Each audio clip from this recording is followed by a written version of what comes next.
Hello, welcome to another episode of Two Drink Maximum. I'm your host, Chase. I'm your other host, Shane. We have a very wonderful show today, a bit of an upside-down show today, if you're going to read into it a little bit. We are joined today by a very talented actor and many other things. Sherman Augustus is with us here today. You can catch him in the Volume 1 of Season 5 of Stranger Things, playing Lieutenant Colonel Sullivan. A very, very powerful character on screen from what I've seen from this series so far. Indeed. We're very excited to have him here today. Yeah. Sherman, thank you so much for taking the time to join us. Thank you guys so much for having me, and happy holidays. Happy holidays to you as That's well. correct. Yeah. Well, as we usually start our show, the question that we're going to ask you is, what are we drinking and why? Okay, so we're drinking a Kombucha from Giant, and it is the Taco Tuesday, which I like. It's got a spicy zing to it. It has pineapple and jalapeno pepper. And, I think the main thing, gentlemen, is that it is made and bottled, canned here in Los Angeles. Yeah. Hey. So might as well, there it is. But I had to give up the Jameson. I didn't have to give up the Jameson. It's just a simple fact that whiskey was like a big part of my life because I lived in Dublin for so long. Oh, wow. And doing Into the Badlands. Yeah. And so I lived approximately maybe 5-6 blocks from the factory. So anytime anyone came over to visit me, Yeah. I would schedule them only on Sundays. You could just open your window and yell. 10 a.m. Tour.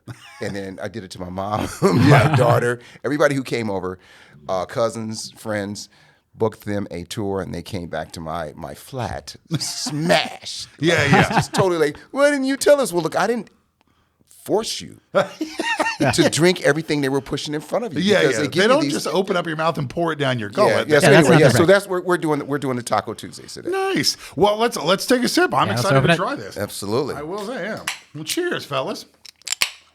Cheers to y'all. Salud, Jinqueer, Skol. Ding, ding, ding. A little fire. Yeah.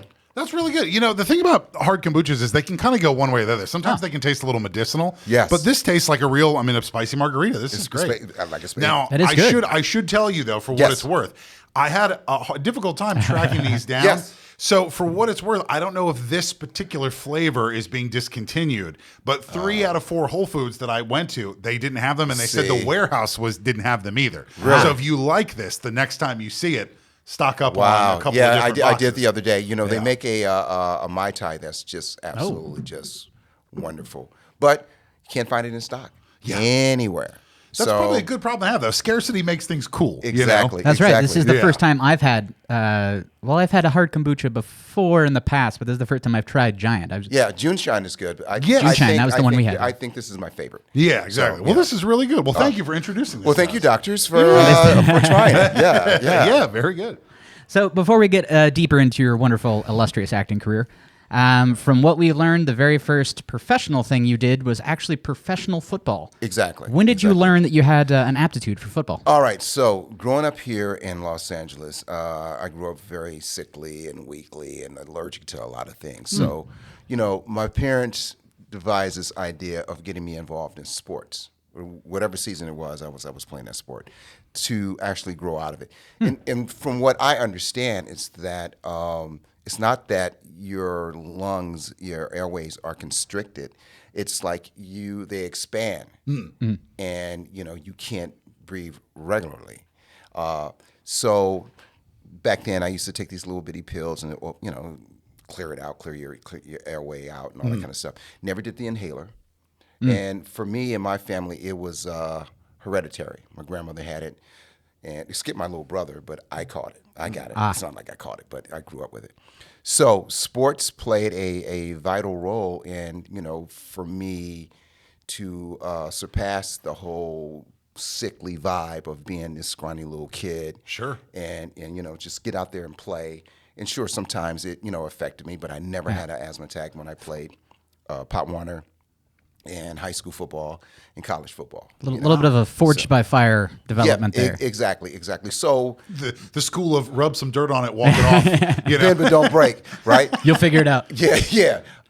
So by the time I hit my senior year at Northwestern, I didn't have to take any pills before practice, a pill before a game or anything like that. And so it was just straight out, go out there and play. And it worked. It worked. That's amazing. That's incredible. I mean, you had such an aptitude for it that you went straight through from football to college. I mean, and then to kind of bury the lead a little bit, you ended up playing pro football. Yeah. What was that like getting drafted into the NFL? Which is something that obviously a lot of people dream of doing. What was that feeling like? I didn't get drafted. I got a free agent shot. Oh, okay. Both myself and my roommate Vince Wagner. Vince went to the Vikings. I went to the Chargers. They traded Vince to Seattle. I went from the Chargers to the Vikings. So that's how that went. We both became friends with Frank Gilliam, who was Joe Gilliam's brother, the quarterback. Frank Gilliam was the player personnel director at the time. And so we both attended this camp called Leonard King's Camp. It was a combine down in Atlanta at Fulton County Stadium. I remember that so well. And that's when I forged this relationship with Frank. Didn't end up at the Vikings. Went to San Diego, did that little trip, and then got traded. So, which was really cool. It was really cool to be on that team, both teams actually, and to experience what I experienced. But I must say, once I had my my surgery, I just called my agent, which was Leonard King, and said, "Man, I'm out. Yeah, I'm bouncing." What was the surgery? It was a knee surgery on my medial meniscus. Gotcha. So I bounced. I just say, "Hey, listen, I'm out. I'm an actor pretending to be an athlete right now. Yeah. So I'm going to go ahead and make this transition." And I went to school with Jim Bridges Jr., Todd Bridges' older brother. And his father, Jim Sr., was an agent, and their mother, Betty, was a manager.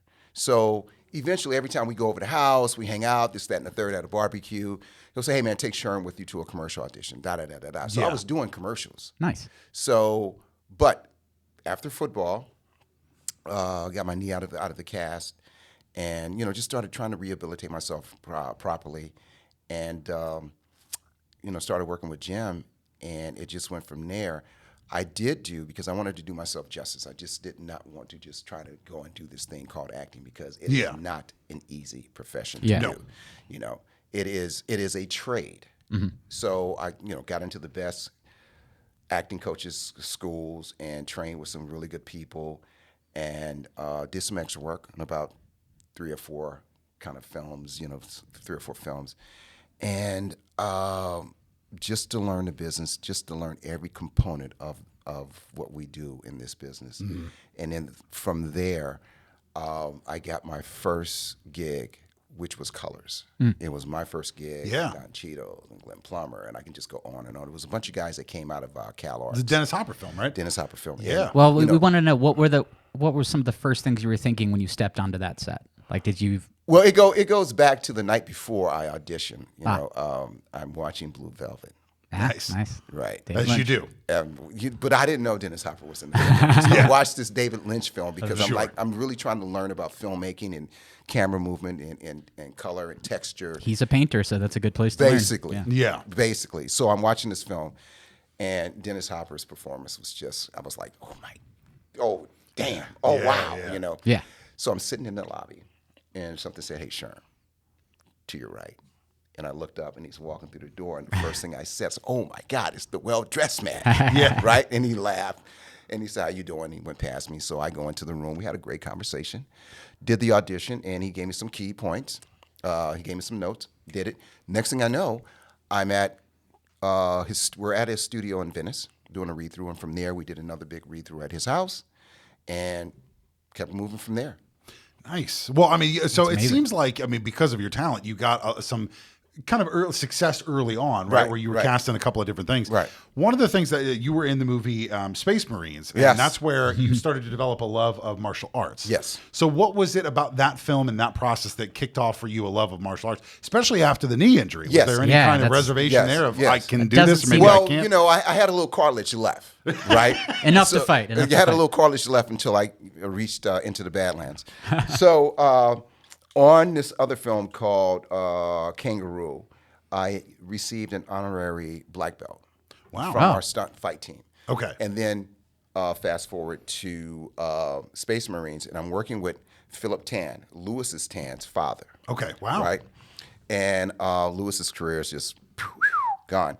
He's doing his thing, man. And so he said the same thing to me. He said, look, man, you're really good. You know, you have this, you can move well, and you're an ex-athlete. You really should, because I'm telling you right now, folks are going to start casting you in these real physical roles. Mm-hmm. So you should do yourself a favor and learn martial arts. So that's what I did. A couple of years later, got into Taekwondo. I felt Taekwondo was better for me because certain styles, because I'm tall. Sure. Gotcha. You know, I didn't want to, get low to the ground and all that kind of stuff. But where I trained, I trained with the first Taekwondo master that I trained with was Master Jin, and just a phenomenal and beautiful human being. And so trained with him for 4 years, and then he moved to San Diego to have an opportunity to run his own school. Sure. So he did that, and then I started training with Ken Park at Ken's Karate on Sunset. He had bought Steven Seagal's old. Well, actually, the story about that was Rodney on the Rock. You guys remember Rodney? Oh, yeah. It was Rodney's club for a while. And then Seagal bought it and had a studio there. And then Master Park bought it from Steven's people. Mm-hmm. And so studied there for about maybe 10 years. And it was not a belt factory, which I can proudly say, because you can just keep getting belts and keep getting belts. What are the symptoms of that when you're working in a martial arts capacity that you can tell, oh, this is a belt factory? Oh, because if you do something wrong in a technique or a form, you don't get your belt. You don't get your stripe. You don't get your next level to keep going. You have to retest again, either in front of everybody or privately. And if you're not breaking boards properly. And it was also Kutsu. And there's Kutsu, Kutsu Wan. Kutsu is basically Korean Kung Fu. So therefore you learn praying mantis strikes, you learn your 16 stances, anything that you can use in the real world. You can incorporate that into regular boxing. You can, do some crazy stuff. So, and eventually I sat around with a second Dan, and I remember Into the Badlands. I was watching AMC. Yeah. And I had just came off working with Chris Mundy. I just came off of Low Wonder Sun. Okay. And so I'm seeing these ads about Into the Badlands. I'm like, well, shit. Here it is. I have this technique. I can do and this. I'm not on this show. Yeah. And I remember one day my mom called me, hey, Sherman, you really got to watch Into the Badlands. I'm like, I'm watching that, Mom. I'm not watching it. I'm not on it. I'm not watching it.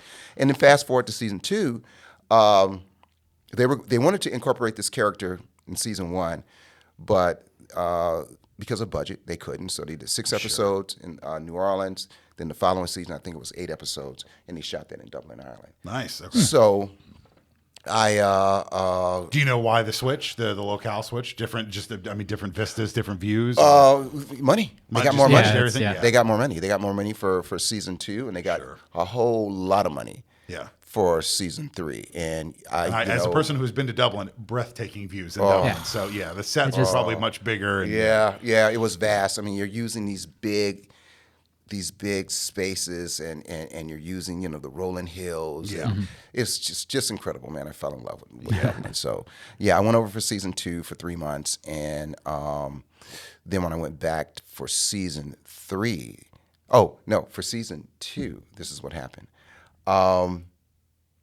I read for it, didn't hear anything for about a month and a half. Mm-hmm. I didn't know until the day I was shooting that they had offered it to Wesley Snipes, which I'm cool with. I love some Wesley. Mm-hmm. Who doesn't like Blade, right? Exactly. And quite funny. And so I had went to my agent's office on that Wednesday. During the day, I went to their office, and I was just going to fire everybody because I will give agents and managers 30 minutes or 30 days. Yeah, that's just what it is. Yeah. So went in and was going to do the firing. I'm like, no, you know what? I'm going to just go home. So I went home, went over to my buddy's house, my business partner's house, Tim Cockshaw, and we played music. I played a whole bunch of instruments, so we lay down 1 or 2 tracks, just some rough stuff. And drinking Jameson, actually. There you go. And I went home. So it got a little more jazzy as Jazz got loose. And he's a jazz guy. So he's like, I'm going to do this. I'm like, no, man, let's keep it like this. So I go home, go to sleep. get a phone call at 4:30 in the morning from Susan Holmes, the production coordinator. Hello, Sherman. This is Susan Holmes into the Badlands in Dublin. Can we get you on a plane here at 4:30 today? Oh. Okay. I'm like, what? Wow. Okay. I'm sorry. What did you say? Susan Holmes for production designer into the Badlands. Yeah. I'm like, oh, you know. Is this a prank call? Yeah. So I'm like, hey, listen, do me a favor. Call me back in 20 minutes. So we hung up. I called my agent, who one of the other agents, and he was at the gym. I knew he was up. I'm like, yo, man, what is this? He was like, yeah, they just called me too because they couldn't reach anybody else. I'm like, oh, sorry about that. Yeah. But all right, so cool. She called back. I said, listen, I have to get my passport in order, so you're going to have to expedite that. If you make a phone call, send a letter or fax or whatever, production sends that over to the federal office, then I can get my passport in a couple hours a day. That's awesome. And so Nice. I can do that. I can pack. How long am I going to be there? Maybe 3 months. I'm like, okay. I can pack because they shoot in blocks. So, did that whole thing with a hangover that day. Nothing like packing with a hangover. Oh, it's just it's whatever's bang, close. Bang, the bang. Yeah. So, I need 5 hoodies. Yeah, exactly. Exactly. I had the whole day that Thursday, was on a plane midday. Friday morning, was in Dublin doing hair and wardrobe, makeup tests, all that kind of stuff. From there, studied all day Sunday, and I was on that bridge with Daniel Wu and Nick Frost shooting that scene. And so I found out, they're shooting there, and you were asking about the budget. They brought the entire Hong Kong team, which was Wu Ping's team from The Matrix. Yeah. Wow. Okay. And Kill Bill. Yeah. They traveled over, and because you have Daniel Wu, you have all these incredible stunt performers, which everybody has opened up their own little thing, and they're doing great right now. Yeah. And doing movies and stuff. And V. Dan, who was our kind of a stunt fight photographer, camera operator. He's done Dune. He's all of those. And was on that bridge shooting that scene, and it takes about maybe 8 to maybe 10 days to shoot a fight scene. Okay. If that's fast enough. I'm really, maybe 4 days sometimes. I was going to say 8 days seems like a luxury. But but there's all these camera movements and setups, and they want to get into the whole thing of making sure, and especially with Badlands, they didn't want to cut away. Okay. Have stunt performers come in and do the stuff. They wanted to do it like John Wick. It's you, and if you have any kind of martial arts background, that's a plus. But also, it is wushu. It's a wushu style. So Master Didi had taken over, and sweet man. But again, we got to go back to we never got a chance to you will see it, practice it, do it. And that goes for everybody. Camera operators, who are in the scene with you, with the study cam. If we got 20 minutes to rehearse that scene, that was a luxury. Mm-hmm. Yeah. That's a luxury because they move fast. Yeah. They will show you it. You will work with your stunt guy, and then you will work it out with the other actor, and then you're doing it.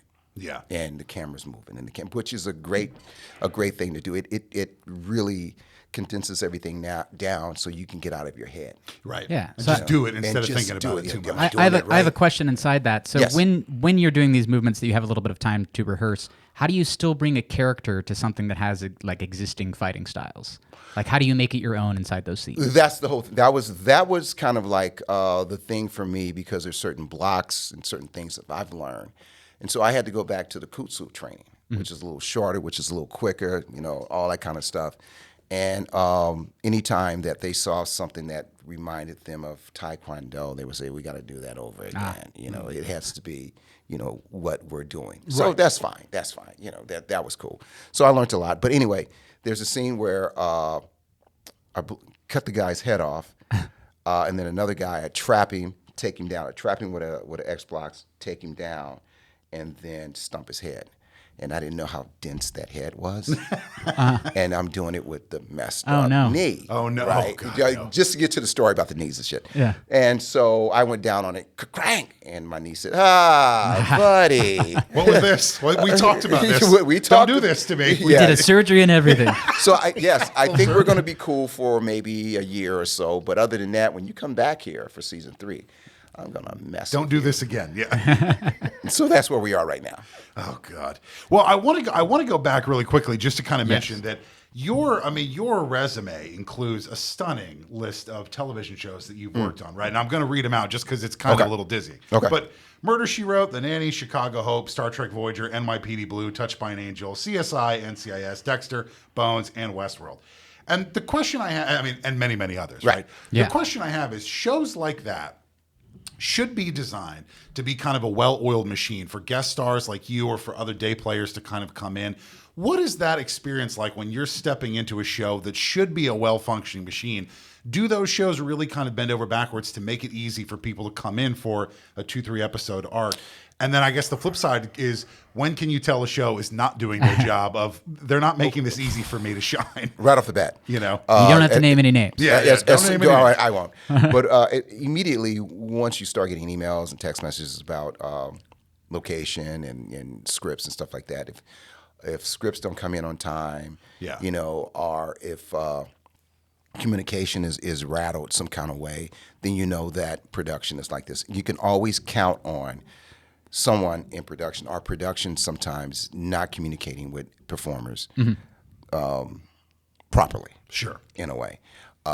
And, shit goes downhill. If they're not together at the top, Sure. they're not going to be together at the bottom. So one thing you learn as an actor, you learn how to navigate and negotiate through these things, right? I got hired. I'm going to be on time.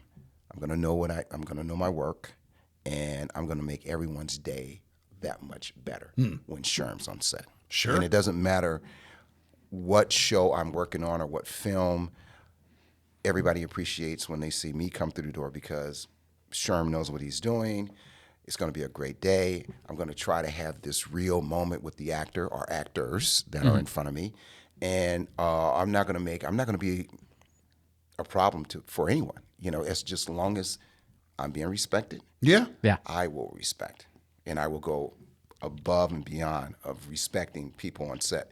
I can't stand it when I watch certain actors flip out 357 with a bologna sandwich over the fact that they didn't get bacon. Yeah, they missed breakfast that morning. Right. I've seen it. Oof. And I've seen how they treat the crew. And I like how the crew sometimes retaliates. I remember But they can really, really fuck with you. I won't say the actor's name, but and especially Don't because piss off your crews ever. yeah, because he passed, and he was like, "I'm not coming out of my trailer until I get some bacon." So, one of the PAs said, "All right, fine." He goes to the caterer and says, "You have any bacon?" Because no, we threw that out. We're getting ready for lunch right now, but there's some in the trash. So go over. Little tissue wipe off. It is, in fact, bacon. It is. It's not a substitute, but it is bacon. But it was in the trash, like at the bottom of my stuff. He was George Costanza, whether he knew it or not, just eating out of the trash. Exactly. No bacon for you. But did they come out of the trailer? Yeah, they came out All on the right, set, that's and a I'm good just PA. like, wow. I will share this though, because I love Donald Sutherland. But when we were shooting Virus, and I appreciate this, when we were shooting Virus, there was a radius of, I don't know, maybe 1.5 miles where you couldn't smoke a cigarette on set, right? Oh, no. Yeah. And so we're shooting, when we moved from North Carolina. Quarantine zone, if Yeah, you will. exactly. We moved from, so funny, because we couldn't do this shit now. We moved from Wilmington, North Carolina, up to Newport News, Virginia. Really? And we're shooting, the Enterprise is right there. So they had got the Vandenberg, which tracked Sputnik. Okay. Right? Yeah. And they got that for $1.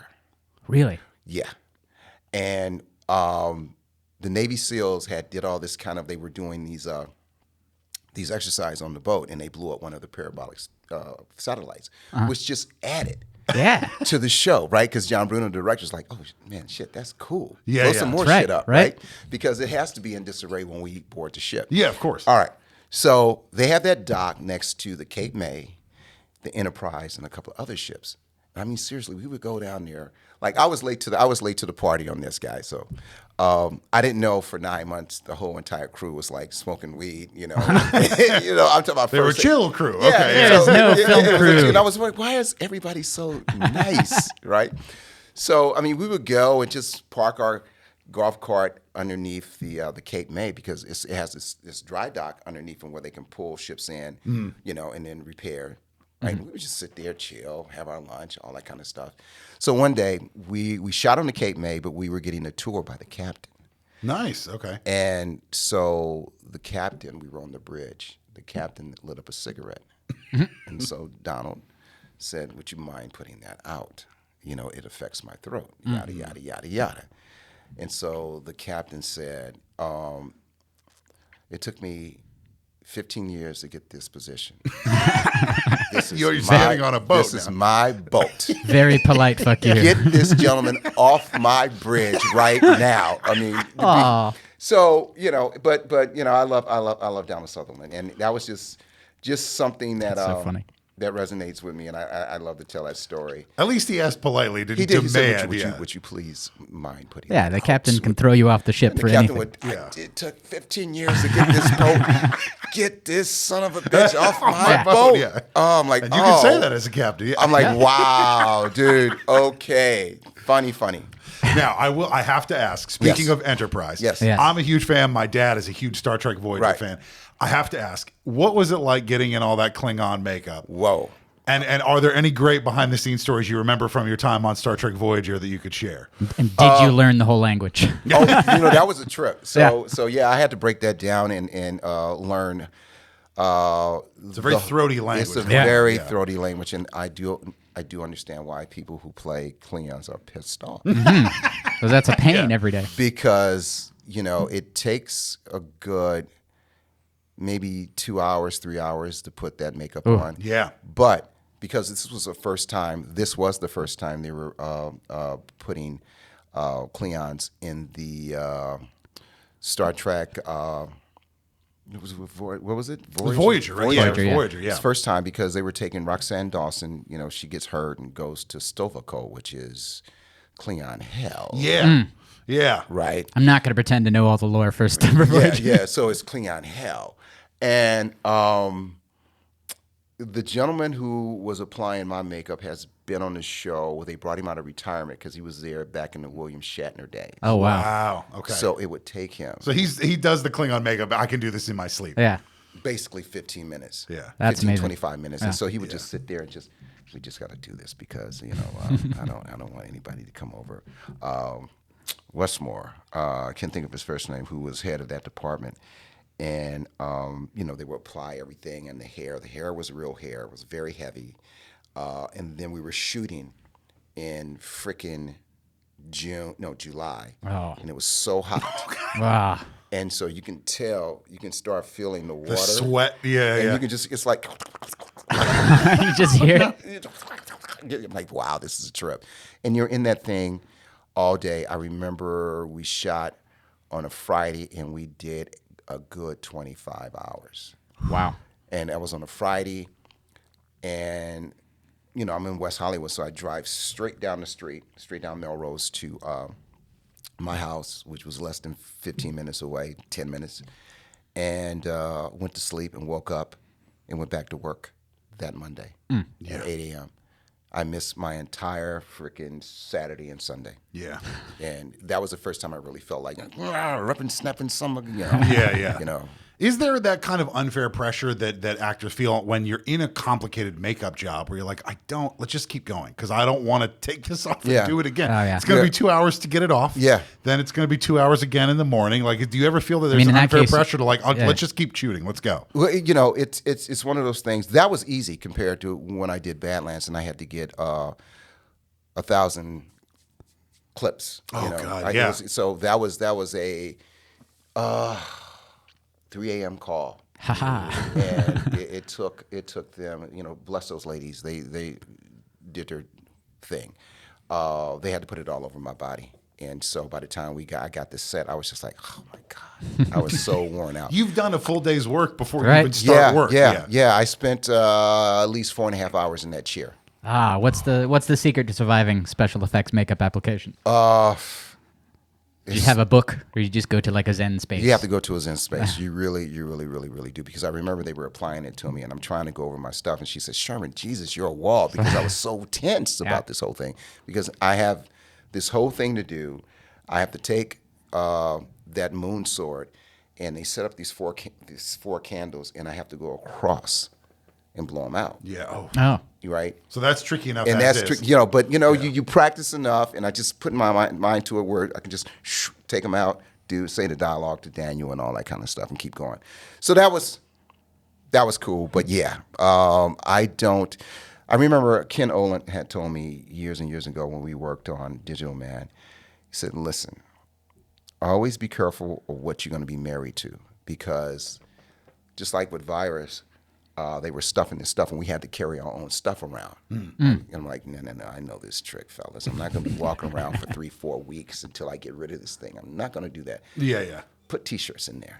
Put this in there. Because if you have to have something that's like, say, for instance, is heavy, like a bowling ball bag or something. All right, so NCIS LA. Yeah.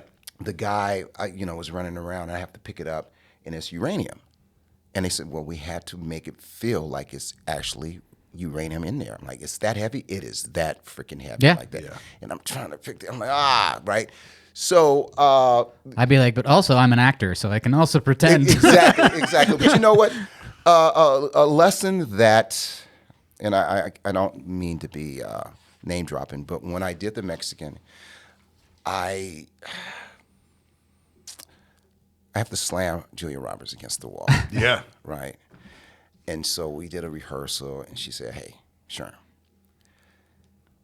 slam my ass against the wall. She goes, Julia going method. You're not, because I'm thinking, I'm not breaking the $20 million woman. You can see the headlines of I just injured America's sweetheart. Man kills pretty woman. That's what it would say. That's not a bad name for a band. Man kills pretty woman. Oh, I got to use that. So she says, listen, hey, the more you do, the less I have to react to. Yeah. And, I back up and I look over at Lawrence Bender and Gore. They're in the conversation. And she goes, no, seriously, this is from Brad. This is from James. And I'm like, all right, fuck it. Let's go. Yeah. You don't have to tell me twice. Okay. And we started to slamming. Yeah. Right. So how many times did it take before you got You know what? I think we did 2 takes. Okay, good. I think hopefully Julia Roberts has been 8 2 takes, and and I was dead serious. And how I prepared for this, I put pictures of her up around my place. Yeah. And I would just stop and just do dialogue. Yeah. There you go. Because I did not want to. I needed to make it authentic as possible. Yeah. Because he's not a bad guy. He's actually trying to save her. Yeah. Right? James is the bad guy. Yeah. And so I'm like, well, this is cool. It just takes me back to when I had to do all this stuff, because I had maybe a month and a half to prepare. Yeah. And so that's what I did around my place. Wow. Yeah.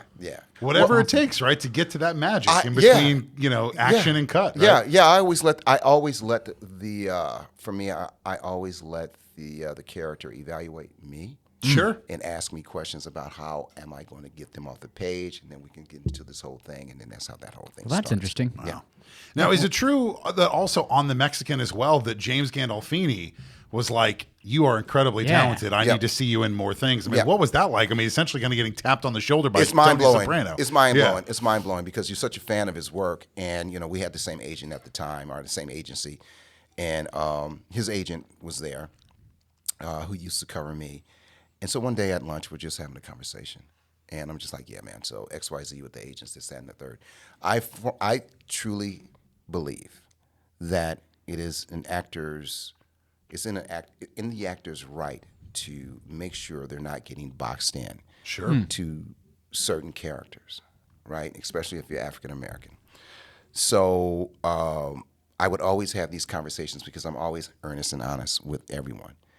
And this is what I'm looking for. This is where I want my trajectory to go. And this is what I expect from myself, and this is what I expect from my team, because we're actually business partners. Sure. Yeah. I don't work for you. You don't work for me. We're partners. We're a team. I'm going to take care of my side of the field. You guys take care of your side of the field. And now we can make money. Yeah. That's how I approach this. That's how I always approach this. That is, I need every actor in the world to have that headspace when they're working with people. Yeah. Just it's a team effort, but I'm not here for the ego. I'm not here for all these other things, byproducts that happen. The fame and all that stuff is what it is. I'm still a human being, and this is a job. Bottom line. So we're having this conversation, and the next day, I'm getting these calls. And I'm waking up, and I'm, oh, yeah, we heard you doing great. We love you. XYZ, Scooby-Dooby-Doo. We heard you doing great. We love you. And I'm like, what the? So finally, one of the agents, my point person, told me, yeah, James called and got in everybody's ass. And so That's amazing. I came. Which is probably terrifying. Yeah, so I can understand. It is. I've seen him threaten people on the show. It's terrifying for the person that is the subject of this conversation. Yeah. You know what I mean? Yeah. And so I get to work the next day or the day after. I'm like, hey, what did you do? He says, I just called him and told him. Did a little I favor. sat here and I watched you rehearse that scene.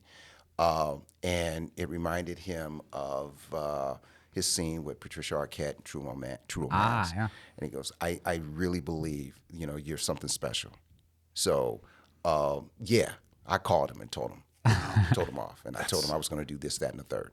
I'm like, wow. That's amazing. It is. That is incredible, yeah. But I guess the question I would have for you there is, how did that feel, especially knowing when you were playing professional football, right, and you knew you always wanted to be an actor? There must have been a little bit of a level of imposter syndrome where you're doing this thing where you're playing at the top, of the top field in this thing, but you secretly knew you always wanted to be an actor. Yeah. So when Gandolfini was like, "This guy's the goods," you were like, "Yes, I've known this for quite a while. I can do this job." Yeah. There's. I remember receiving a note from Jamie Lee Curtis. And I have it in my display case. And Also in Virus. Yeah, it says, what an interesting package of talent, of pure intensity. And she didn't say comedy, but she said something to the fact that of my personality and the fact that I am a pretty funny dude, right? And I will let those that I'm working with see who Sherman really is. But I refuse. I did one sitcom in my life, and that was The Nanny. And it was a favor for April Webster. She was casting, A-list casting director. I'm not going to say no. So I'm like, yeah, I'll do The Nanny. Yeah, sure. Why not? And then years later, of course, I got offered several other jobs that she was casting. So, you do these things.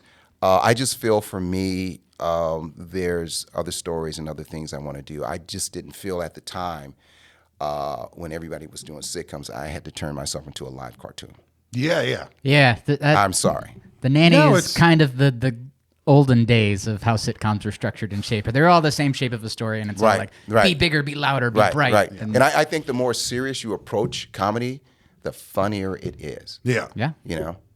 That's why, there's so many, when you break down performances of so many great films, like if it take just off the top of my head, if you look at Ghostbusters, one of the reasons Ghostbusters is so great is because Harold Ramis is committed to being the straight man the entire time. He gives every length of freeway so that Bill Murray and Dan Aykroyd can have the funny bits, right? Because he's the straight man, right? And you have to, and he's only doing that because he's taking it seriously, Yep.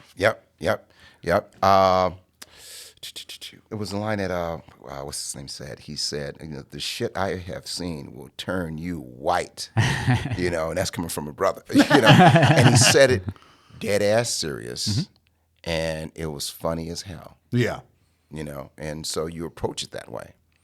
You have to approach it very seriously, and it comes out funny. Yeah, that is the secret to comedy. If you're trying to play to the funny, unless it's outrageous, the audience can tell. They know Yeah. like you're working too hard. Yeah. And the reality of humor is that we laugh every day at all kinds of stupid shit. Yeah. Yeah. So if you can capture that feeling in your performance, it just makes for hilarious stuff all over the screen. Exactly. Sam Rockwell, same thing in that Yeah. movie Yeah. Galaxy Quest. His Yeah. character, Be he real. was like, I played it Dead life or death. serious. Yeah. You know, and Yeah. it's funny, but he's like, it wouldn't have been funny if I didn't play it deathly serious. Yeah, you know? you place yourself. You have to place yourself in this. Okay, everybody's doing this, but I'm in a different film. Yeah. You know, I'm in a different Ernie film than the rest of Hudson, Ernie them. Hudson said that line. Anyway, go ahead. Well, I mean, obviously your talent had propelled you to a point when you got cast as a series regular in Into the Badlands. Mm-hmm. What was that kind of like? I mean, just getting up to that level of series regular. I mean, I imagine that felt like a step up, and obviously going to Dublin for it, like Right. You know, there's been other shows that I've done, other pilots that I was a series reg. But you know, man. because that show felt like it was like it had all of your talents in Right. one wheelhouse. You know? The thing with that is, I view this in these terms. Right now, when shows are putting together a cast, and they don't know which way they're going to go with this character, when they decide they're going to go a certain way with the character, they may say, "Okay, let's do this. Let's bring someone in, and we won't make him a regular right now. We'll make him a major reoccurring." Yeah. And that seems to be the emphasis of my career up to this point, you know. And I have to say, sometimes I have to tell my folks, hey, listen, y'all know I'm tired of window dressing. Yeah. Okay. But I also look at it like this: it is a privilege to have a production come in, and you know, you're waiting at the train station. The train station comes in, and they invite you on the train. And they go, we're having dinner in the dinner car. Oh, and by the way, you're the guest of honor, so you're going to carve the turkey. Yeah. Hey, So you better know how to carve that turkey. Yeah. So you don't want to slow the train down. So that's fine. I'll come in and play my part and do what I Yeah. have to do. okay. Simple acting performance question. What would be a dream role for you, existing or non-existent? I'm not really sure. I've been, you know what? I would say something that I have to bury myself so deep that it leaves me mentally, physically, emotionally, spiritually drained. Okay. You know, because I let that character just leap off the page like that, and I immerse myself that deep. All right. You had said in an interview before that you said that playing Nathaniel Moon was challenging, and there's nothing like being challenged. There's nothing Is like that it. still kind of the roles that you're searching for now? Those are roles that challenge you. Yep, the roles that challenge me. There's these things that, and I tell young actors all the time, sure, learn your trade, learn all the tricks that can take you there. But once you get to a place, there's going to be a place where you get to where you don't have to use that. It's just natural. Yeah. What's written on the page will just jump off, and whatever behavior you're reaching for, you will find it easy. Nice. Easy. Wow. Instincts. It's instincts. Yeah. You know, something like that happened around the corner at the other studio right here Yes, of course. when we were shooting Lanterns, and they had replicated almost the same style, same year, 1920, 1919, Craftsman style house. Amazing. Wow. All the way down to what was on the inside, the hardwood floors, the breakfast room, Yeah. this, that, and the third, the wallpaper. And one day I'm at work, and I'm like, why do I always feel this way when I step on this stage? And then it hit me. Dude, this is your house. Yeah. This is where you live. It's real. Yeah. And this scene, you know, requires a certain behavior. And I'm like, I got it.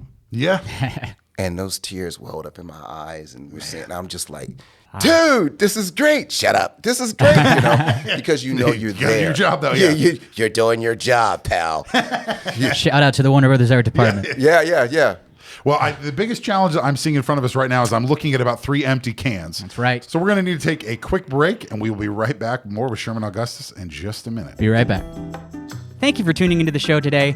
We just wanted to take a moment over this break to tell everyone how fortunate we are to get to record at the Newsrooms. There's a lot of places you can film a podcast, but this far and away is one of the best ones for us to come to and do it at. That's right. We're very lucky that we have the opportunity to record our podcast at multiple locations, but we choose to record it here because we love the vibe here. Nancy, the owner, is great. The creative co-working space here really promotes a really great vibe that's professional, and yet it's creative and inclusive, and it's just a fun place to record. It's a fun place to meet. Our guests love coming here as well. And a wonderful community. They do mixers. They do all kinds of stuff to get you involved and integrated into the creative community that comes to the Newsrooms. So check them out at themusrooms.com. That's M-U-S-E for Muse. So follow themusrooms.com for all the latest updates. If you want to reach out to Nancy and set up an appointment, please do so. And who knows, maybe we'll catch you there one day. Maybe you'll be a guest with us at the Newsroom Yeah, someday. that's right. And now back to the show. And we're back with Sherman Augustus. So as we mentioned kind of at the top of the show, I mean, obviously right now you are a part of what is a bona fide cultural phenomenon in Stranger Things. It is. You play Lieutenant Colonel Jack Sullivan. What is it like to be a part of a show that is a epically defining cultural zeitgeist moment where it's bigger than you, it's bigger than all of the cast? It is a thing where you would have to go to the ends of the earth to find someone who is not invested in the show at this point. What is that like stepping into that? Actually, I'm going to take a trip to Alpha Centauri to see if they know about the show there. They probably do. Report back to us. Let us know. They're sharing their own predictions. For exactly. It's unreal. It's a lot of things, but as an actor, as a performer, if you're on the right trajectory, these are the things that you should be getting. Mm-hmm. If you're lucky to be in the right place at the right time. I was a little late to the party when it came to the show. Again, getting these phone calls, my mom going, "Yeah, I love the show." I'm like, "Yeah, I'm not watching that show, Mom." Right? And it was maybe a year and a half almost, or maybe just 8 months after Badlands. Mm-hmm. So I was trying to let my body recoup. That knee was still pissed off at you. Man, your whole entire body, all of us, we were all beat up. We were all like, jacked up. And so I got a phone call about it and was asked the question, would I be interested in putting myself on tape for Carmen Cuba? I'm like, of course, either if I get the job or not, I'm cool because, A-list casting director, boom, boom, boom. Sure. Yeah. She's always, calling me in or sending me stuff to put on tape. So I binge watched the show like everyone else. I just went through each and every episode of the first 3 seasons. And I started doing some research on who I would like this guy, the archetypes. Yeah. That this guy would, would connect with. So, my business partner, Tim Cockshow, he's also a director, but he helps me break down these things, and he was in the military. So he said, man, this guy, if he was in the real world, he would know the Lloyd Austins of the world. He would know the Colin Powells of this world. Yeah, oh yeah. He would know serious business. Yes. He would know General Russell Honore. Yeah. So these people don't play around. They don't play around. Yeah. And I remember watching Spike's documentary on Katrina, and it was when General Russell Honore was coming in and he was telling him, "Get those goddamn guns down." I'm like, that's the guy. Yeah. That's the dude. Okay. That's the guy. Okay.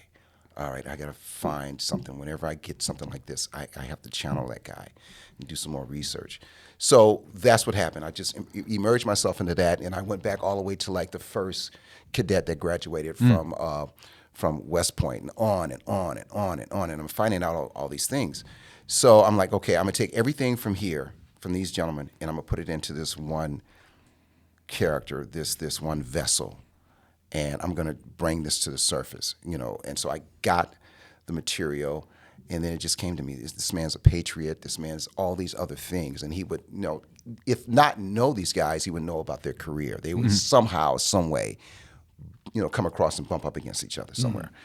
So, with that said, I just start building. And then going back to what I saw in the shows, I think this man would be very pissed off that the Russians would build a secret base underneath the mall, and they have access to the Cineplex. Mm-hmm. They have access to hot dog on a stick, seeds, candy, all the Star Corp. all of our shit. Yeah, all right? the great American classics. And we go upstairs and use an American accent, and go to Foot Locker, buy some, some you take Nikes. over Sbarro's fine, but hot dog on a stick, No. sir. You're dying now. The Cookie Factory, the soft baked cookies, all that. Yeah. So, I just took it from there, and it just built and just built. And again, I let the character evaluate me. So we go through this whole thing of him asking me what have I gone through in my life to get him off the page. Well, I know how it is to be in the NFL. Yeah. And to be viewed a certain way in this. And I know how it feels to be viewed in this business and to be handed the same old thing over and over and over again, and how you have to go above and beyond to prove that you're just not that. So that's how I built that guy. I guess what was an in-character response, if you would? What was Lieutenant Colonel Sullivan's first reaction to learning that he was going to be managing a interdimensional portal base sort of thing? Oh, the first thing he said to me was, they got to send the right son of a bitch in there that's going to kick E.T.'s ass, right? So kick E.T.'s ass. Kick E.T.'s ass. So, and I didn't, we had the pandemic, and I didn't get it, and I used that also as we were talking about getting on the train, carving the turkey and all that stuff. You don't want to slow the train down. No. So I took that as he's an outsider. Yeah. Cool. I'm using that. We had to stay a certain distance away from each other when we were shooting, this, that, and the third. So I didn't get a chance to talk to Matt and Ross until after I shot my first scene. Gotcha. So they were busy. They were looking at something else they were going to shoot at, and then they said, we got to get this. So they got the shot. We did a rehearsal. They went back to looking at something, and then they came back, and we shot the shot, and they come running around the corner, and they're like, that's exactly what we wanted. Because I always try to put myself in the mind of the filmmakers, Gotcha. the filmmaker. Sure. Just how they're going to shoot again, the color palette, this, that, and the third, how the camera's moving. Yeah. If I imagine they're going to use Steadicam or it's going to be, stagnant, whatever, but I knew they were going to use something to flow through and probably use 2 or 3 cameras. So I just put myself in that mind space and, just did it. And the one thing I love about Jack Sullivan is he's quiet. Yeah. Yes. He's a show you better than he can tell you kind of guy, right? So they come running around the corner. That's exactly what we wanted. Sorry, we didn't get a chance to talk to him. Like, it's cool, guys. I got you. You're dealing with a lot. Yeah. I got you. You guys, I got you. So that was cool and refreshing. But just the fact that he smothers his intensity and what he's thinking. And, for me, acting is through the eyes. Yeah. And that jumps immediately into a question like your character does a whole lot with a little, as you were talking about. What is the secret to commanding the screen without saying a word? Okay, I go back to Val Kilmer, Tombstone. Yeah. Okay. Yes. And then, I'm gonna have to jump around the same era to what Bruce Willis did with Last Man Standing. Yeah. Right, the Walter Hill film. Right. Right, that's a remake on Yojimbo. Oh yeah. Right. So there we go. Are you a Kurosawa fan? Yeah. I'm a Kurosawa fan. May I ask? Yes. Because especially with Stranger Things, so many younger people are watching the show, Right. and hopefully so many younger people are listening. We are both massive Kurosawa fans. Right. If I could get a tattoo, I'm not a tattoo guy.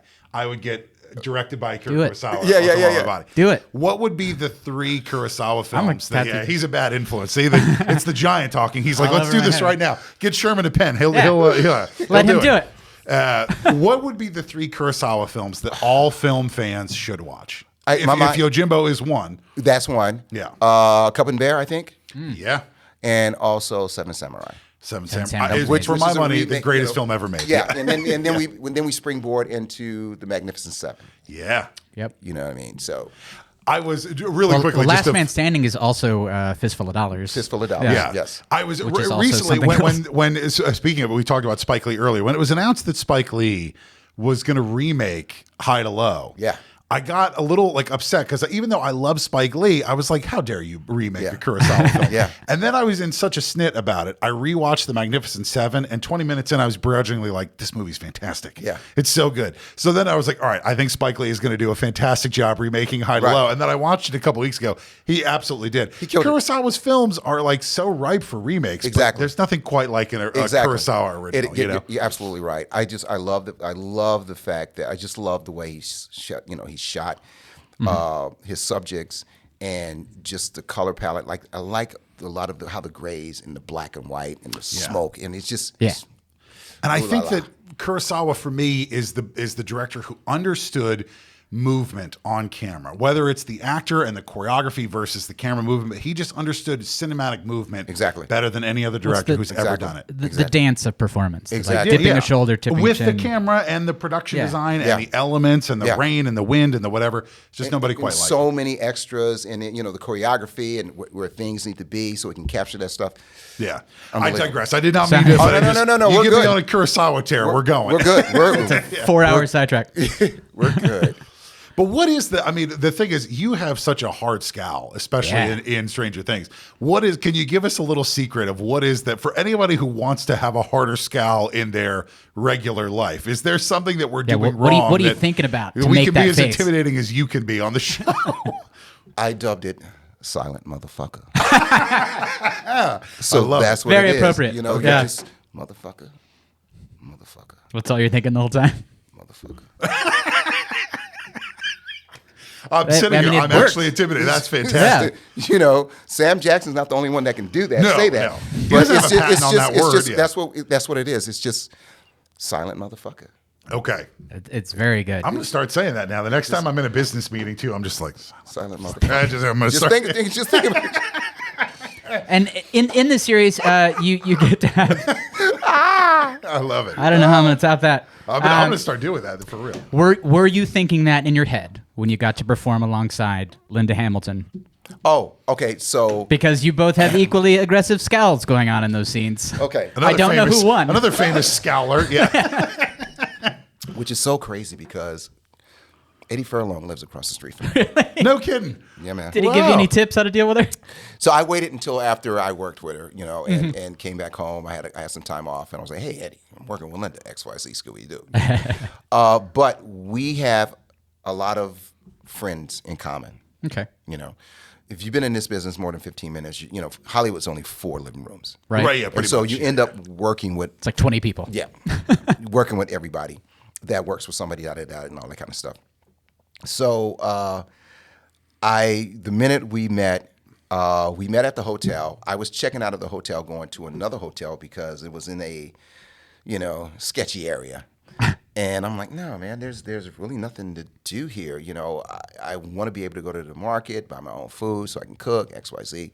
So I was moving to the same hotel, but, a couple of blocks away. So I ran into her and says, Linda, I'm out. Anyway, I'm Sherman. How are you? Da-da-da. And I said, John Bruno says hi. And John Bruno's a mutual friend of ours. He won an Oscar for, I think, Titanic. He's worked with Jim Cameron on several. John directed me in Virus. Gotcha. Yeah. And then, of course, other actors and other directors. And just a whole bunch of friends that we have in common. So we just hit it off like that. Mm-hmm. So now my preparation's out the window, and so to speak. Because I had worked on this whole thing. Again, there's a way that officers salute each other when they have this thing where, like, fuck you, no, fuck you. Do what I say. Yeah. Okay. And Who's got the bigger stripes in the room? Yeah, there's a way to salute. The hard wrist. Yeah, there's a way to salute, and then as you pivot and turn, you slap your ass. Yes. Right? Just kiss my ass. Yeah, right? yeah. So I was going to do that, but instead on the day, because when we were shooting that scene, and I thought we were going to all salute and walk out, and Manny was going to say his line and come back, that kind of thing. I'm like, fuck it, this is what I'm going to do. Silent motherfucker. Yeah. So it was silent motherfucker. Yeah. I think you won. I watched it. I think you won. Yeah, so it was that. And she's such a sweet, sweet, sweet, sweet woman. Yeah. And just an icon. So it was just so cool to just be like, damn, Sherm, you just fell ass backwards and working with another icon. That's cool. But I'm now starting to pick up a trend between you and her that the nicest people play the easiest, like hard asses on screen. Easier for for you to go where you need to go, and especially when you're connecting with the other actor. Yeah. There is no searching for that moment. That moment, you know, we goof off, whatever the case may be, talk about the kids, this, that, and the third, action, boom, you're into it. Crazy thing happened on the Mexican. So it's when I grab Julia and walk her into the room, and I shoot the door, thinking I'm shooting Jimmy or James or Mr. Gandolfini. And Tony. And so I remember that morning, we were shooting at the Plaza Hotel, and we walked in at the same time. And she's so sweet and so nice, and she would always give you a hug and, you know, a kiss and say, all right, let's kill this today kind of thing. Mm-hmm. And that morning she looked at me, and I can tell she was in her space. So I'm like, okay, cool. Let her do it. Yeah, let her have it. Yeah. Do her thing. So I get on the elevator, and we go up, and so the doors open up, and Gore Verbinski had met her at the door. Mm-hmm. And he said, hey, just a thought. Remember when you told me XYZ? And I let them split off and talk about that whole thing. So I'm like, okay, cool. Let me just go to my place. And so I'm in my head doing my thing. And my happy ass, we're in the room, he's getting ready. We did maybe 2 takes, and Gore would shoot until they turn off the electricity. And we're shooting on film, right? So it's even worse now digitally. They were shooting to take 153. Yeah. Gore was just shooting. He got it. Yeah. The first 3 takes. Uh-huh. So, but let's just see what happens. Well, what's happening is we're getting burnt the fuck out. But it's so cool. You know, I love to get in the arena and just have that great tennis match. So my happy ass, I'm trying to give her space, and I look out the window across the street to the shoehorn. I mean, the golden shoe or golden whatever that is. And I never seen a tandem wheelchair before in my life, where the husband was driving and the wife was in the back. So I'm like, what the? What is this? Yeah. And so the doors had opened up, but they were closing, and homeboy yanked the wheel. And it went up on 2 wheels and just was in suspended animation and turning so slow like it was the Mach 5. Like Speed Racer was driving this motherfucker, right? So, and I go, and Gore's getting ready to holler, action. Yeah. He says, okay, rolling. I went, oh, fuck, shit, right? And because I'm waiting for him to do this. Yeah. And, you know, just tilt all the way over it. And Julia, and she's in her head, and she's already doing her thing. She goes, what the fuck, what? And she runs over there, and I'm like, look, and we start, action. So we had to go do it. And that was probably the 3rd take, but I just thought to myself, Sherman, you're fucking up. Yeah. She's in her space. What are you doing, dude? Yeah. I've never done that again, but I've never seen a tandem motorized wheelchair that, you know, the guy just put it on 2 wheels and just hung there and was turning so slow. That is spectacular. Turning so slow. And I don't care who you are. That would be a little distracting to get back into character. Yeah. That's worth stopping down and calling out for sure. And she runs over, what? And she goes, oh my God, what the fuck? Action. Right, and you're sitting there and you're like, how am I supposed, hold on, give me a second to center myself. It was crazy. So, but, you know, going back to Linda, it was kind of like the same thing, you know, working with her. I tell you, one of the other highlights was working with Frank Dearborn. Yeah. Okay. I say he directed one of the episodes. He had a block. Yeah. He had a block, and which I did not know until the end of that episode, and I was like, "Oh, nice." Yeah, I like Frank Dearborn. Yeah, it's man, just a sweet man and a great collaborator. You know, because I would always come to work, and I always talk to directors about what I'm feeling and what I want to achieve that day. Yeah. And we talk about this whole thing where it becomes our idea, because if I'm not reaching that place, then I gave you some personal information about me. Sure. That you can say, hey, remember XYZ, and that goes back to that day. Mm-hmm. You know, and so yeah, it's he gave me some he gave me some, I would say, great advice one day about what we were about to shoot, and he said, "Yeah, but he's coming to a come to Jesus moment at this time." Mm-hmm. And because I had came to work with a whole totally different thing in my head, and it made so much sense, and it made that day much easier, and it made where I needed to go just like butter. And that's the skill. That's the discipline Yeah. that you have. Is Yeah. you had a different opinion about it, but then when you got that direction, you're like, no, I see it now, and this is where we're going. Is that a common experience for you as an actor, that your director Yeah. is receptive to your input? Yeah, Or? I do that with everybody. Guest directors that would come onto Badlands, I go to knock on their door. Hey man, how you doing? Let's this is what I was thinking. XYZ Scooby Dooby. Yeah, that's cool. Yeah. Oh yeah, that whole thing, and it's a thing of it's trust. Mm-hmm. And I want people to trust that I'm coming to work doing exactly what they hired me for. Mm-hmm. Yeah. But I'm also going to let you in and let's work on something that's even greater. Yeah. Let's take this to another level. Filmmaking, television film, I truly think it is the greatest art form because it is one of the only art forms that is uniquely collaborative. You can paint a painting by yourself. Yeah. You can write a book by yourself. You can even make a record by yourself, but you cannot make a film or a TV show by yourself. Exactly. Yeah. Or it's not going to be any good. The best performances always seem to be a conversation between you, the director, and the audience. As far as, there's what's going too many on. components. And, everybody gets to tell a story, which I know you guys know that. The hair department, wardrobe, makeup, everybody. And I remember watching Michael Douglas talk about when he did Falling Down, and he was not connecting with that character until he got the haircut. And then it was there. Insane flat haircut. top, Whatever it was. Yeah. And who among us who hasn't had that? But it's 11:30. I still want breakfast. It's 11:31. Just give me breakfast. Yeah. Bacon. I'm not coming out of my trailer until I get my bacon. We're back on bacon. So, not to give any spoilers, but your character runs into a pretty big bad at the end of Volume 1. Right. Will we get to see more of Lieutenant Colonel Sullivan in the Absolutely. next volumes? Absolutely. Oh, good. Absolutely. Oh, come on, you can't. I don't know how many people have watched it. I feel like the entire world has watched it. Right. I mean, we've all watched it, but it's But we leave you on fire getting cast into the shadows, so I wasn't sure if you were going to come back or not. to be fair, I just Kill that guy. Just to timestamp the I don't episode, think we're in anything the can kill middle him. of the final episode. Yeah. So there are still 4 episodes, or there's still 6 episodes There's- that haven't. Yes. 2 more volumes? There's 2 volumes. So Okay. there's 3 Christmas, Yeah. Okay. 1 New Year's. No, it's got 4 more episodes. 4 that more have not- episodes, Okay, yeah. perfect. Yeah. Well, obviously, we know that with content security and everything the way it is, there's not much you can say. But Yep. what can fans expect to see for the rest of the show? I got to tell you, the thing is, Randomly when becomes a comedy. Yeah, when it turns into okay, Buster Keating. Slapstick, all of it. Yeah. I don't think fans are going to be disappointed. I keep saying that, and there's going to be some more surprises. There may be some characters popping through that we didn't think we were going to see, which we already saw with 8. Yes. Spoilers. Yeah. So you haven't yeah. seen it. The first, everybody's seen it. Sorry I'm not about going to that. Sorry. Yeah.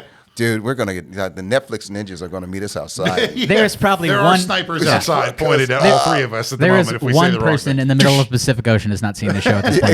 Exactly. Alpha Centauri again. Yeah. I don't think they're going to be disappointed. I love the development of some of the characters, how they have grown these huge, gigantic cojones. Yeah. So that's going to be great to see too. Yeah. And so I didn't want to spoil it. I would read something and go, okay, don't. Yeah. Okay, just don't. I actually deleted some scripts out of my iPad and my computer because I'm like, I'm not going back and reading. Yeah. I don't even want the I don't want to read temptation. it. I just don't want it. I want to be just like everyone else, sit on my couch, spill popcorn, and go, "Oh, what the hell was that? Yeah, what happened? Yeah, oh, wow, yeah." So, Are there actually, just with this production, are there actually bits and pieces that even for you have been blocked off? You're like, yeah, they blacked this whole scene out. I couldn't read it. No, I what's written on the page is not necessarily what they're going to shoot. Oh, interesting. And so Okay. that's another sleight of hand, misdirection kind of thing. Yeah. There's Tricky, also tricky, Duffer there's Brothers. tricky. There's also a lot of Easter eggs from a lot of our favorite movies. Yeah. Yeah. That we grew up with, right? There was one day I walked on set and I saw something from a particular movie. I'm like, oh man, it's sitting right there. So I'm really curious to see who gets that. Of course, there's stuff in dialogue.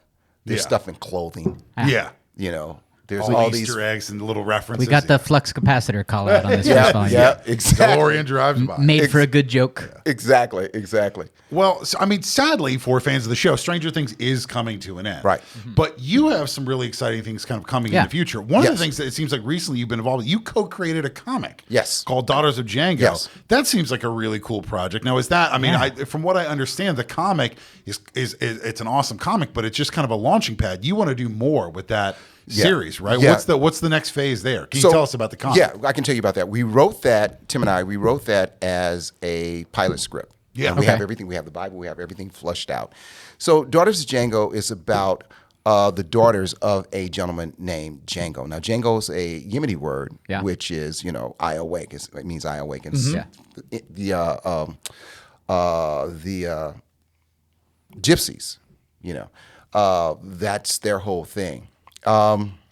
And maybe for younger audience members listening to the show, we should stipulate Quentin Tarantino did not create the character of Django. This is not just based off of the Tarantino. Yeah. Right. He lifted his thing from like a low-rent 70s exploitation Western where the Django was white. Which I worked with Franco Nero. Did you really? Nice. Dude. That's amazing. Dude, what was that like? It was awesome. Yeah. He told this one joke at dinner about the asshole blocking up everything and killing. It's in my phone. So it's it was funny as hell. So, it's about his daughters, and only one is his genetic daughter. The rest are kids that he found. Sure. Nice. And he teaches them these set of skills and sets them out. And basically, they're looking for their father, but they're kind of King in this whole thing. Sure, yeah. Okay. And as they go from one particular part of the United States through Oklahoma to San Francisco, they're righting the wrongs. Yeah. Gotcha. Of certain things in 1920. Okay. So we have airplanes, and so we have all And these, World War I. So we have all these things, Turn of these the century elements kind of stuff. That they're going to bump up against. And one of the episode 6 is the massacre that didn't happen. And there was something that happened here in California, Northern California, in 1920. And so they're going to be involved in that. They're going to be involved in a jailbreak of Alcatraz. Oh, hell yeah. Because, they were putting people there. Yeah. Kind of like what, what's going on today.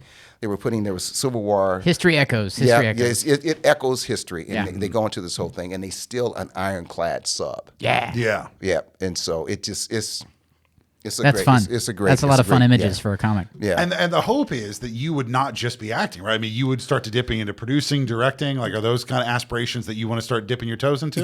We have some buzz Yeah. on it, and there's folks that really love it, and there's some buzz on it, and we don't bird dog anybody. It's just like, listen, we're here. We'll get back to you, late in the new year, and we'll circle back when we know when all this stuff is happening. Right now, we want to make sure that we're connecting with people who have the cojones to do it because of what's going on right now. Right. And we wanted to empower women. So you got two knucklehead dudes that want to empower women, and so just trying to do our best to be, cool dudes. Yeah.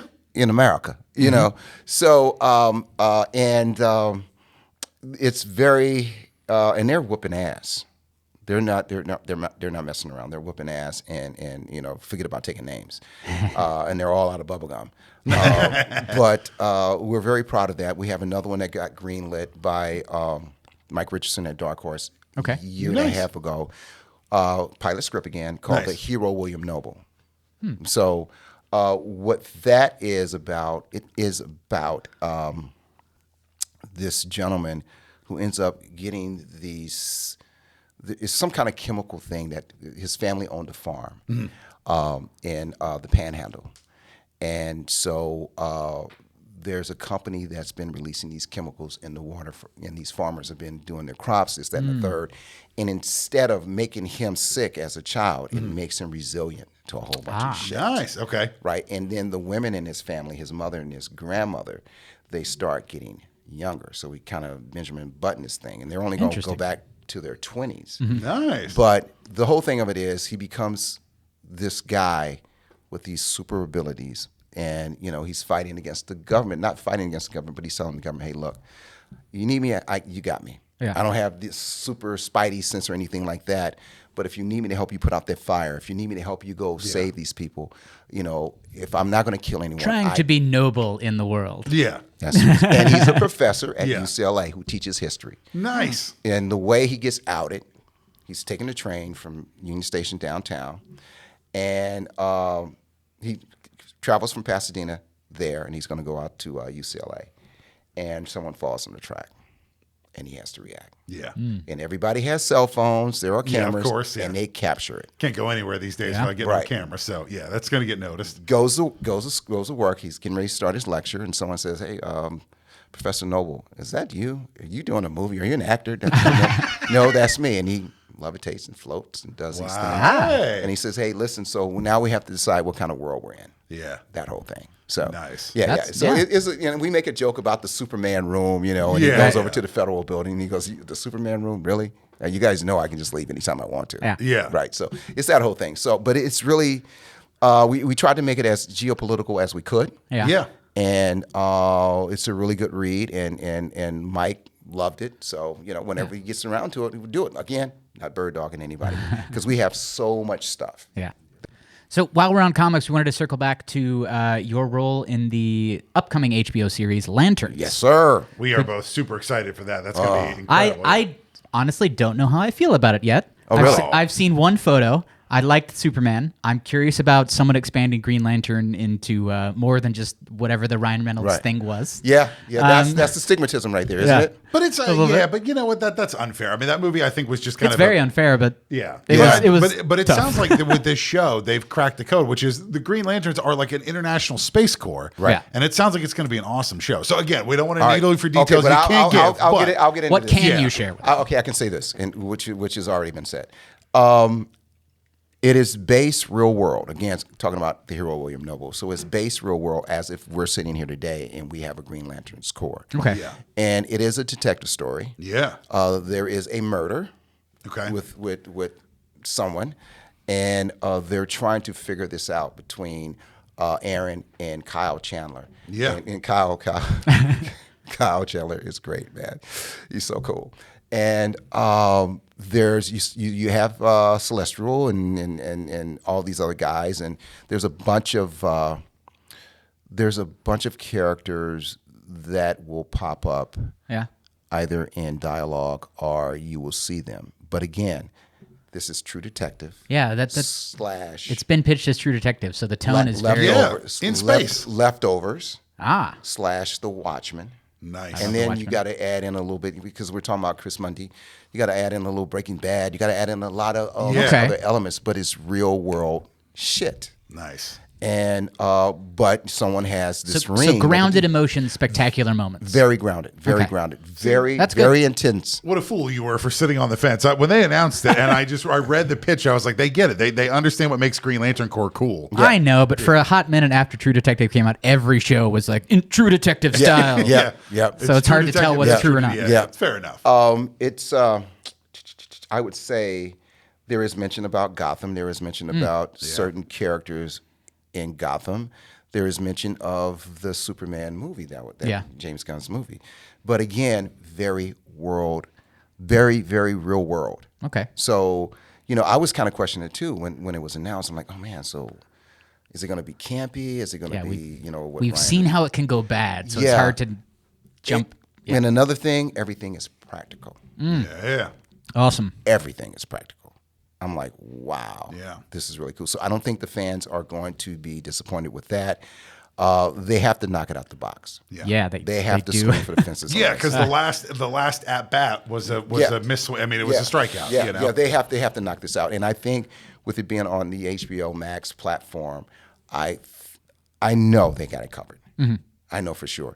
And as far as my character is concerned, and me personally as Sherman, there's a couple of little things that we spoke about earlier, which folks will find out. But we'll see. We'll see what happens, and I'm very excited about that. I'm just glad to be a part of it. Yeah. And again, showing up, doing your work. I worked with Chris Mundy before, so it's like if Low Winter Sun would have got another season, I would have been bumped up from We talked about Yeah. that recurring character. Yeah. To, you know, my character was going to run for DA, and this, that, and the third. And that was just the most incredible show to work on, working with Mark Strong and Lenny James and Ruben Santiago. I mean, that cast was, man, it was so cool. It was so cool. So well, I can definitively say, based off of what we're hearing about your talent and your work ethic, I get to be a part of it is going to be a sentence you're going to say a lot over and over in the coming year. So that's exciting. Yeah. And I do have this wonderful film called Death Letter Blues that I produced. It's a Southern Gothic. Nice.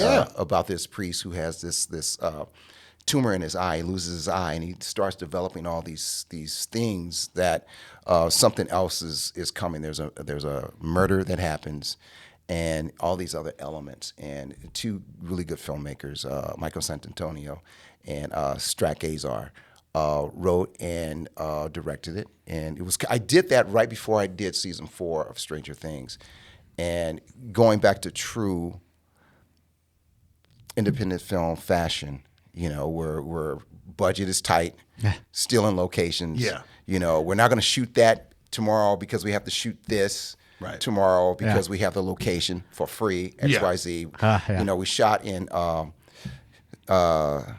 Mississippi. We shot in Greensville, Mississippi, and Yazoo, Mississippi. Wow. And, you know, folks were open and warm and everything. But I really love that show. I mean, that film did very well this summer, and it's streaming right now on Prime. Nice. But yeah, it's a really Death Letter Blues. Death Letter Blues. Okay.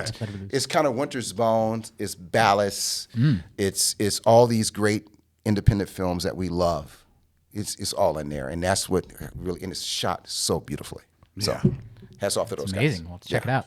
Concerning lanterns, yes. Do you have a DC character that you'd like to play? And you know, I was asked that in the junket. You can say it's Batman. Everybody's Batman. I want Batman. Yeah. I want Batman. I've seen the scowl. You can pull this yeah, off. you could. Exactly. With silent. Is Batman saying silent motherfucker? I think he is. Yes. That is his whole character ethos. Rich silent motherfucker. You know, with them acquiring Milestone Comics, there's a bunch there. There's Icon. There's I know James is asked frequently about Static Shock, right? They want to make that happen a lot. They want to make that happen. There's I would say, because Tim and I were going to write this a couple of years ago when it first came out. There's a character, Blackjack, who is your African American Indiana Jones in 1938, 39, and one of the graphic novels opens up with a plane that's getting ready to crash. And so something happens to the pilot. There's someone on the plane. They want to take down the entire plane to kill somebody else. So the pilots are somehow incapacitated. The plane's going to go down. And so he goes up front, lands the plane safely, right? And it deals with the Nazi regime and so forth and so on. And it goes on and on and on. And this guy takes no fucking prisoners. He kicks ass. It's awesome. I would like to throw my name in the hat for that. Yeah, because we were going to do that. We met with the creator years ago. Spike was going to do it. Yeah, okay. Right? But then I don't know what happened. He bought the rights. So he's a busy man. He's doing a lot of things. We backed off. But now, since DC has it, you know, so if you're listening, James, Jack. I was going to go John Johns. I was going to Martian Manhunter. Yeah. That would if it's not, it's not Tim Meadows. Because that's the current speculation in the world. Wait, Tim Meadows? Yeah, because I can say with certainty it is not. It's not Tim Meadows. Okay, breaking news. So, just wait a minute. Hold on. Tim, like the ladies' man? From Peacemaker. Yes. He's in Peacemaker. Yeah, of course. Yeah. There's been a massive amount of speculation because the casting process for that particular role that he is was like so particular and so long that a lot of people were saying that he could be Martian Manhunter. But I will say this. Okay. Like I said before, there are characters from the lore that are in the show. Yeah. Okay. We don't want to get anybody in trouble. No. And we also don't want to get in trouble. We're right around the corner from one another, right? so we might exactly. get. They can literally hear you. It might be the DC versus the Netflix ninjas that's going to take us out when we walk outside. Over here. Oh God. Get us. That character's in the show. Okay. Nice. Okay.